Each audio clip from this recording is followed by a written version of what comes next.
তো রেডি হলাম, যাচ্ছি হচ্ছে বিয়ে বাড়িতে। আসলে আমার উপরের কাকির হচ্ছে ভাইয়ের বিয়ে, তো তার বিয়ে খাবো। তো এই যে এই জামাটা দেখতে পাচ্ছ, এই জামাটা আমি ইন্ডিয়া থেকে নিয়ে আসছিলাম। তো এই জামাটা একদিনও পরা হয়নি, আর এই জামাটার এত কাজ, মানে কাজের জন্য জামা আমার মানে পড়তে অসুবিধা হয় আর কি, মানে ক্যারি করতে অসুবিধা হয়, সে কারণে পরা হয়নি। তো আজকে দেখলাম যে একটা সুন্দর একটা বিয়ে যেহেতু, তো ভাবলাম যে একটু জামাটা পরি আর কি। তো জামাটা আমার কেমন হয়েছে, সেই সাথে জুতাটাও কিন্তু ইন্ডিয়া থেকে আমি নিছি। তো পুরো প্যাকেজ একটা। তো আমি একটু তোমাদের সাথে সেই জন্য শেয়ার করতেছি আর কি, যে আমার আসলে গেট আপটা কেমন লাগতেছে। আর আমার এই যে হালকা পাতলা মেকআপ, যদিও আমি একটু উড়াধুরা চুল রাখি, তারপরেও কেমন লাগতেছে তোমরা আমার কমেন্ট বক্সে জানাবা।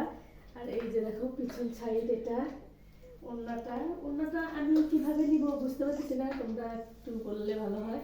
এইভাবেও নেওয়া যাবে, ঠিক বুঝতেছি না। তো এই তো, এই ছিল। তো চো, বাই বাই, টাটা, থাকো, দেখা হবে বিয়ে বাড়ি।